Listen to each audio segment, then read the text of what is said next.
In the meantime, the Israeli prime minister says the conflict in Israel has now entered a second phase after ground troops entered Gaza. He's also warning now of a very long and difficult war ahead. NBC's Bree Jackson has more.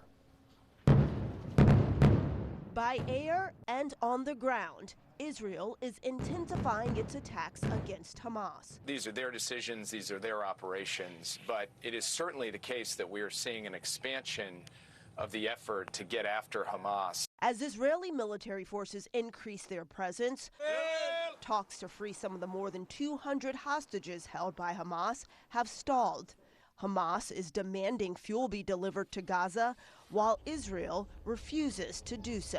I believe that there still is an opportunity to get those hostages out, and it is the highest priority the president has. Some lawmakers raise concerns about the Biden administration's approach, saying the president has failed to call out violations of international law during Israel's siege of Gaza. I would call him to bring us to a higher place, to let the American people, to really call to the American people on a moral issue of this nature. At the same time, there are growing concerns about the safety of American troops in the region.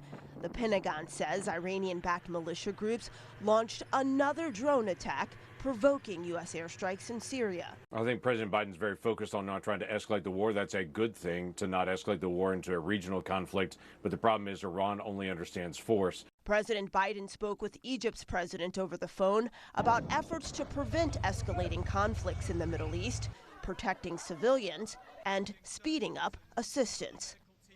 In Washington, Bree Jackson, NBC News.